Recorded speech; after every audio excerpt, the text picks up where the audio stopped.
Hi, this is Dave, and today we are bringing Mystic Vale to the table. Now, Mystic Vale is published by AEG and is designed by John Clare. And what this game does is introduces something new called the card crafting system. Now, in Mystic Vale, 2 to 4 players are going to be taking on the roles of leaders of these different druidic clans, trying to harness the forces of nature to overcome a curse that is taking over the land. Let's take a look at the game and a little bit how it's played, and I'll come back and I'll share my thoughts. Okay, here I have Mystic Vale set up for 2 players. Let me quickly show you what we have set up on the table. This area over here is known as the Commons, and this is where there are different advancements that we can purchase to craft our cards. They are levels 1, 2, and 3. 3 being the most powerful and 1 being the more basic advancements. We also have what are called Vale cards. There's our level 1 and the level 2, and we will use different resources to acquire them. Many of them are worth victory points, and some of them will also give us special abilities, and I'll talk about them more later on. There's also a stack of these fertile soil advancements that we could also purchase, and then we see a stack of victory point tokens as well. Now, each player is going to be given a 20 card deck. This happens to be the Beast Brothers faction, the red ones. And we will take the 20 cards and we're going to shuffle them up. There's 3 different types of cards. There's one that are going to be completely blank. There are going to be some of these ones that are called fertile soil that are going to generate this currency called mana for us. This will give us 1 mana. And there are also these cursed land cards as well. They're also going to generate 1 mana, but they also have this symbol on here called decay, and if we have too much decay on a turn, we will spoil and our turn will be over. So at the beginning of the game, what we're going to do is reveal cards from our deck into what's called our field until we have 2 cursed land cards showing in our field and 1 sitting on top of our deck in what's called our on-deck card. So I have done that here. And so this is going to be what we have for generating some resources to be able to purchase advancements on our turn. And so what I can choose to do on my turn now is either pass and use the resources that I have, or what's considered pushing. And if I decide to push, what I will do is take this top card from my on deck and I'm going to place it into my field, and I'm going to reveal the next card on top of it, which happens to be a blank. Now, I already have 3 of these decay symbols showing now in our field, and if at any time I have 4 decay showing and I don't have any kind of advancements that are going to modify that, what's going to happen on my turn is I will spoil. All of my cards will be discarded, and sometimes if we have the start player token, we would be able to, as a consolation, be able to flip it over and have 1 mana to use on a future turn. But we're going to work with what we have here. So I'm going to choose to pass now, and I have 4 mana to work with. And so what I'm going to be able to do is use that to purchase these different advancements. Now, typically on a lower level value, I'm going to have to only be able to purchase like level 1 advancements, but there might be some that are in the level 2. And so let me zoom in and we're going to take a look at these different advancements. So this happens to be a level 2. And if we're looking at this hawk, in the upper left-hand corner, you'll see a number 4. That is the cost in mana to purchase that. And there's 2 little dots below it. And that shows that it is a level 2 advancement. Down in the lower right corner, there's that number 2. That's going to be worth 2 victory points at the end of the game. Now, you'll see in the picture there's a helmet in the lower left-hand corner, and that doesn't do anything unless there are other cards that reference that. Usually they're going to generate mana or victory points. Now, that just happens to be what's going to be on the right side of our card, and then we're going to look on the left, and when this card is played, it's going to generate this 1 claw, or this is like an animal spirit resource for us. We're also going to get 1 of these decay, and then also you see this where it says 2 victory points. Now when I play a card, if I do not spoil, and this card is out in my field, I would be able to get 2 victory points there. So that's going to tell me that I have 4 mana to purchase that. I also have some other ones up at the top, for example, this Dawn Singer, it's going to give me a different resource, like it looks like a sun in the corner. I have one of those helmets, but this also says at harvest, gain 1 mana for each helmet on this card. Well, that's pretty useful because I see that hawk out there. I might want to get that in the future. And this one's going to cost 4. So I'm going to go ahead and purchase this. There's one next to it that happens to be in the middle. And so it's my choice where I want to, which one I want to take. And I think what I'm going to do is take one that is in the middle. And now what I'm going to do is take this and I'm going to craft one of my cards down in my playing area. So what I'm going to do is choose one of the cards that is in my play area, and I'm going to craft this by inserting this. Now I can't put this in a card that's going to cover up something that's already there. I cannot do that with any of these types of cards. So I'm going to choose to put this in one of these blank cards, and so all I'm going to do is slide this right inside like that, and now I have permanently, for this game at least, crafted this card now as one of the things that I have. At the soon as I do that, back up in the commons area, we will reveal the next card out. And on a turn, I can purchase 2 of these advancements for the cards. So that would be the end of the turn. What I would do then is all of these cards would go into a discard pile, which I'd put off to the side.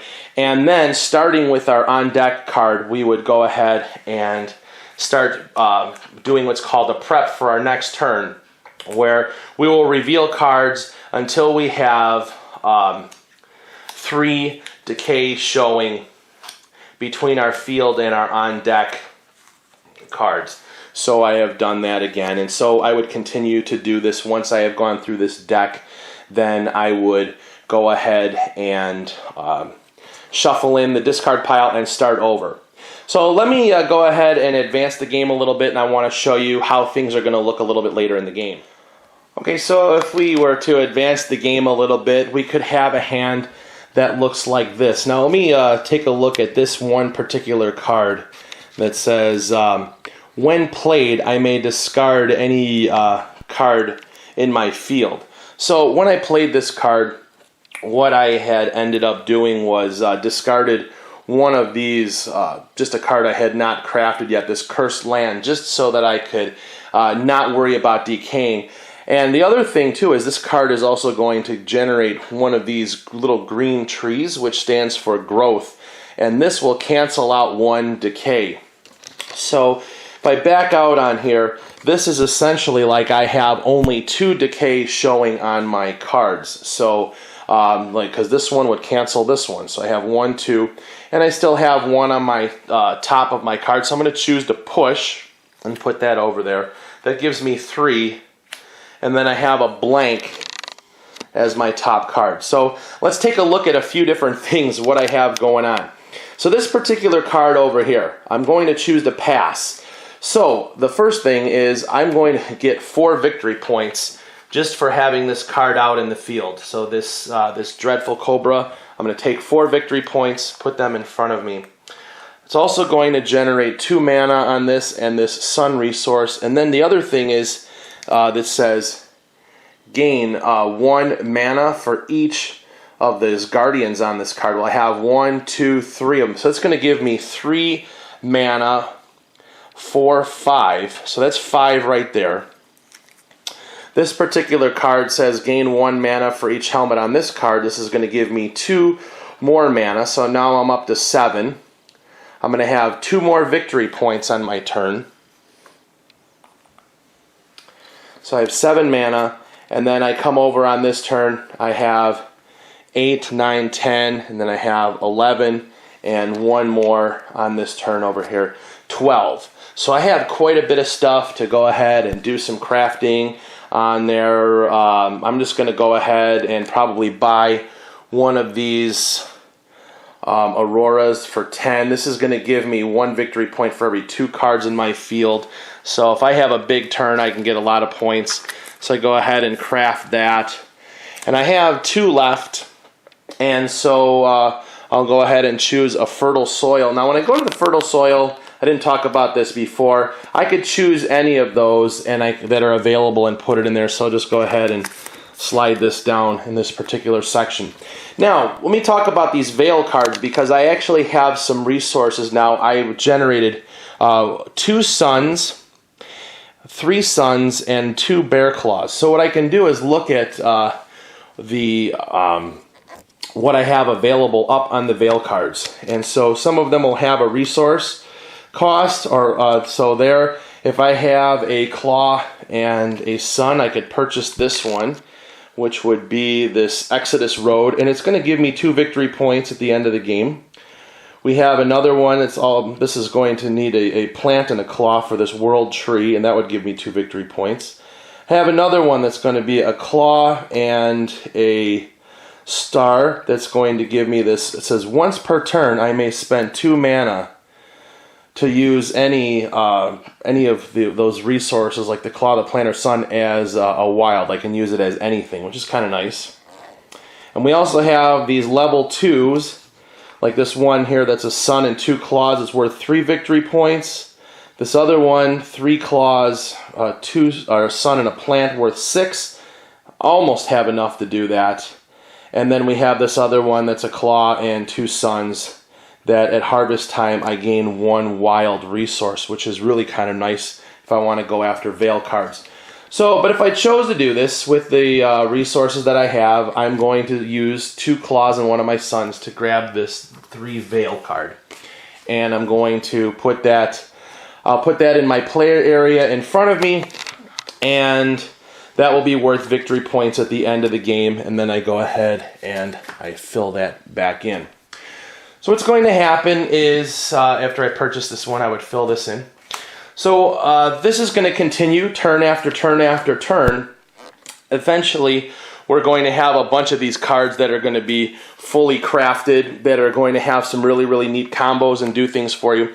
We're going to play until this pool of victory point tokens is depleted, and then everybody will get 1 more turn, and then we will add up all of the victory points to see who the winner is. And when we calculate the victory points, we're going to calculate all of the ones from our Vale cards, all of the victory point chips that are in front of us, and then adding up all the victory points that are in the lower right corners of all of the advancements that we have gotten for all of our cards, and whoever has the most is the winner. And that is an overview of Mystic Vale.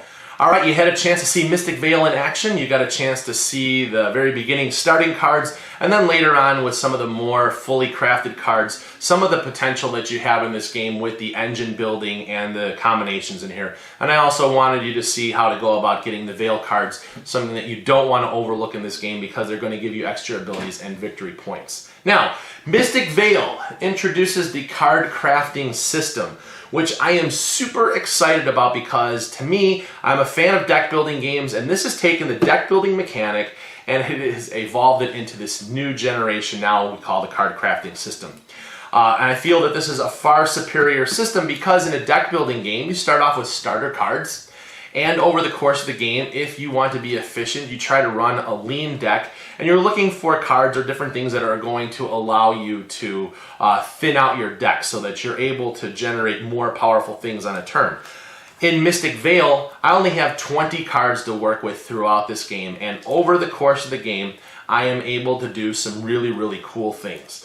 I can take my cards that would be considered really not useful, like Cursed Land, and I can add improvements to it to make it where it is useful and can be advantageous even to be crafting on that particular card. Or I can take a completely blank card like this and turn it into something really, really powerful over the course of the game. I think that that's really, really, really exciting. I love this whole idea of this system of being able to take a card and being able to slide it in. And now I have created something really, really unique for this game.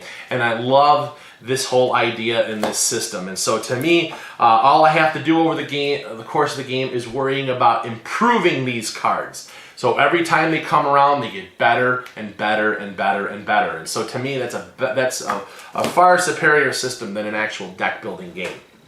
Now, we get into talking about Mystic Vale, and the game has both positives and negatives. Let me talk about the positives first. First of all, I love the table presentation on this. I really like the artwork. I love the fact that they went with full art cards for these Vale cards. I love the backs too. These remind me of Arboretum, but I love how they look. And I love the whole appearance of these things, these advancements. However, they are made of plastic, and as the light's shining, you can see here, it's going to cause a glaring issue. But that's just the way that it is with those particular components. But overall, the game looks really, really good when it's set up on the table. The gameplay itself, there's some really cool things about it. First of all, the pacing of the game. As your turns come around, your turns are very, very quick, because when it's not your turn, you're able to prep your field, and when it comes around, you're pretty much ready to go. Either you're going to say, all right, I'm going to pass, I'm going to use these resources that I have, I'm going to make my purchases, and I'm done, or I'm going to press, and then I just flip over a card, or however many times I want to press. But your turns are going to go very, very quickly, so the game is going to move along at a good pace. Now, the flow of the game, as we're playing it, is going to be on a curve. It's going to start off kind of slow, and then it's going to ramp up at the end, and so it gets more exciting towards the end of the game.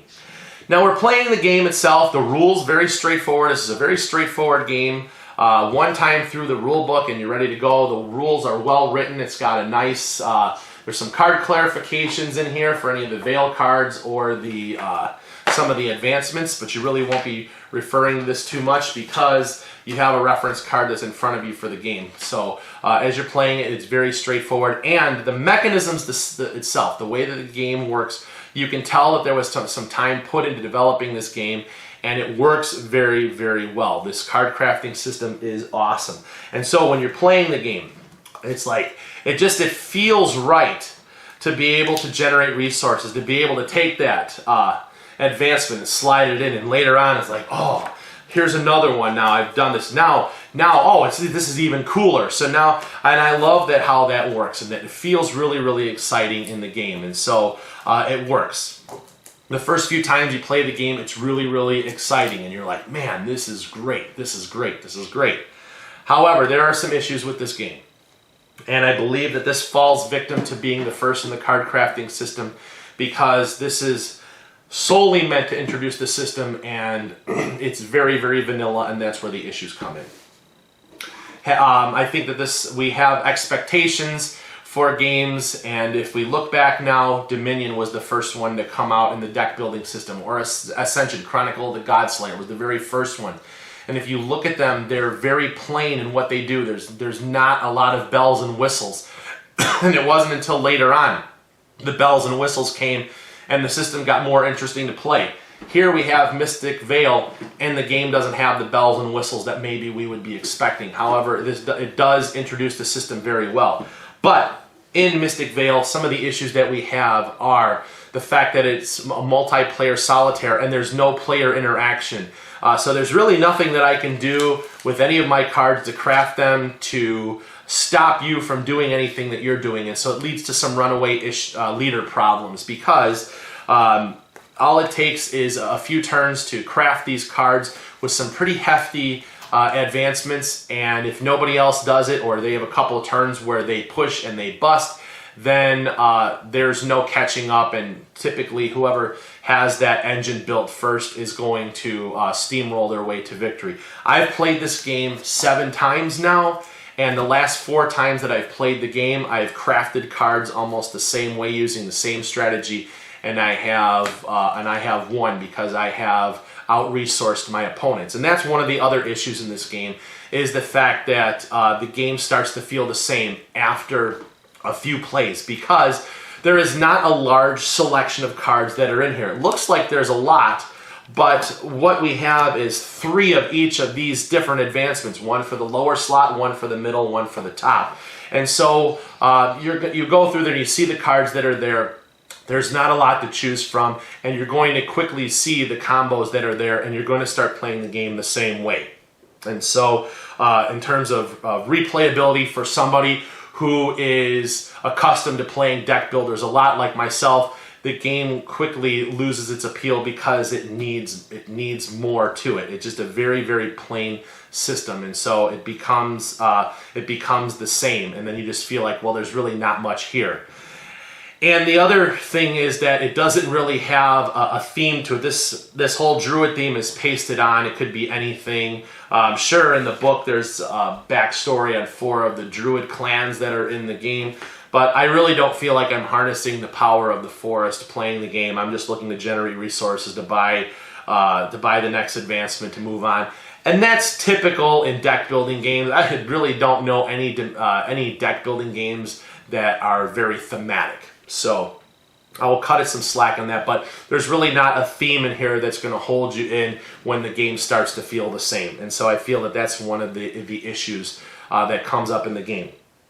Now, that's something that could be easily fixed, and that is just add some expansion material to this system to allow for some player interaction, to allow you to stop your opponent from doing something, or adding some more advancements that are going to change up the strategy of how you want to play the game. And that's things that I'm sure that are coming. But those were some of the issues that I was finding in Mystic Vale while I was playing. Now, looking forward with this system, this is just breaking ground here, and I think that this is really something that's awesome because nobody else has really done anything where you're able to combine things and creating your own stuff to work with. However, in the rule book, they do talk about this Edge of Darkness, which is like an upcoming game that is going to use this card crafting system as part of it. So we're taking this particular thing and integrating it into what they say there's going to be worker placement and also some combat. So there's going to be player interaction coming. And so to me, I'm looking forward to that. I'm looking forward into the future with what this system brings. Mystic Vale does a great job of introducing the card crafting system. But for people who are used to playing this deck building games and are used to the bells and whistles, I think that this is going to fall short for them. For people who have really not delved into the deck building genre or that kind of game, I think that Mystic Vale is a good purchase. It's a safe purchase to get into this because it is a very, very well done system and it's going to provide enjoyment for playing. I think that this game is going to have a little more wheels and legs to stand on with newer players to newer people to the hobby because they're still getting their feet wet, and so they're going to be hungering more to absorb different things, and they're going to have more fun with Mystic Vale. Don't get me wrong, the game is fun, but for people that are more experienced in playing these types of games or been in the hobby for a while, Mystic Vale is going to leave them still with an appetite for more. But overall, I think the system is well done. However, to me, I need more to be a part of Mystic Vale to warrant me wanting to keep playing it. The thing that I want more is Edge of Darkness. This is using this system into as part of something bigger. I think is really, really awesome, and I think that that's the direction that they need to go with this card crafting system. So anyways, my final thoughts on Mystic Vale.